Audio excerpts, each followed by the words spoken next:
ಬಳಿಕ ಚಿಕ್ಕಬಳ್ಳಾಪುರದಲ್ಲೂ ರಾಮನ ಫ್ಲೆಕ್ಸ್ ಅನ್ನ ಹರಿದಿದ್ದಾರೆ ಕಿಡಿಗೇಡಿಗಳು. ಬಾಗೇಪಲ್ಲಿ ಪಟ್ಟಣದ ಬಸ್ ನಿಲ್ದಾಣದ ಬಳಿ ಅಳವಡಿಸಿದ್ದಂತಹ ರಾಮನ ಫ್ಲೆಕ್ಸ್ ಅದು. ಪೊಲೀಸರು ಶಾಂತಿ ಸಭೆಯನ್ನ ನಡೆಸಿದ ದಿನವೇ ಫ್ಲೆಕ್ಸ್ ಅನ್ನ ಹರಿದಿದ್ದಾರೆ ದುಷ್ಕರ್ಮಿಗಳು. ಶ್ರೀರಾಮ ಕೋಟಿ ನಾಮ ಜಪ ಸಪ್ತಾಹಕ್ಕಾಗಿ ಫ್ಲೆಕ್ಸ್ ಅನ್ನ ಹಾಕಲಾಗಿತ್ತು. ಬಾಗೇಪಲ್ಲಿ ಬಸ್ ನಿಲ್ದಾಣದ ಬಳಿ ಹಾಕಲಾಗಿದ್ದಂತಹ ಫ್ಲೆಕ್ಸ್ ಅದು. ರಾಮ ಭಕ್ತರು ಅಳವಡಿಸಿದ್ದ ಶ್ರೀರಾಮನ ಬೃಹತ್ ಫ್ಲೆಕ್ಸ್ ಅನ್ನ ಹರಿದಿದ್ದಾರೆ ದುಷ್ಕರ್ಮಿಗಳು.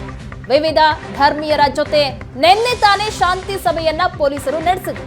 ಶಾಂತಿ ಸಭೆ ನಡೆಸಿದ ದಿನಾನೇ ಶ್ರೀರಾಮನ ಫ್ಲೆಕ್ಸ್ ಅನ್ನ ಕಿಡಿಗೇಡಿಗಳು ಹರಿದಿದ್ದಾರೆ.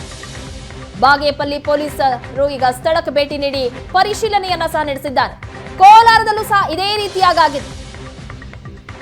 ಶೋಭಾಯಾತ್ರೆಯ ಹಿನ್ನೆಲೆಯಲ್ಲಿ ಅಲ್ಲಿ ಫ್ಲೆಕ್ಸ್ ಅಳವಡಿಕೆ ಮಾಡಲಾಗಿತ್ತು ರಾಮನ ಫ್ಲೆಕ್ಸ್ ಅನ್ನ. ಆದ್ರೆ ಅಲ್ಲೂ ಸಹ ಕಿಡಿಗೇಡಿಗಳು ಬ್ಲೇಡ್ ನಿಂದ ರಾಮನ ಫ್ಲೆಕ್ಸ್ ಅನ್ನ ಹರಿದಿದ್ರು. ಈಗ ಮತ್ತೆ ಚಿಕ್ಕಬಳ್ಳಾಪುರದಲ್ಲೂ ರಾಮನ ಫ್ಲೆಕ್ಸ್ ಅನ್ನ ಕಿಡಿಗೇಡಿಗಳು ಹರಿದಿದ್ದಾರೆ. ನಿನ್ನೆ ತಾನೇ ಶಾಂತಿ ಸಭೆಯನ್ನ ನಡೆಸಲಾಗಿತ್ತು ಪೊಲೀಸರಿಂದ. ಶಾಂತಿ ಸಭೆ ನಡೆದ ದಿನವೇ ಈ ರೀತಿಯಾಗಿ ಕಿಡಿಗೇಡಿಗಳು ಶ್ರೀರಾಮನ ಫ್ಲೆಕ್ಸ್ ಅನ್ನ ಹರಿದಿದ್ದಾರೆ.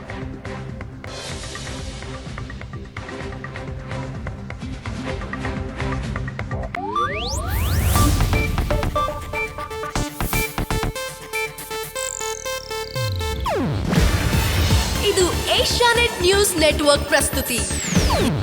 ನೀವು ನೋಡ್ತಿದ್ದೀರಾ ಏಷ್ಯಾನೆಟ್ ಸುವರ್ಣ ನ್ಯೂಸ್.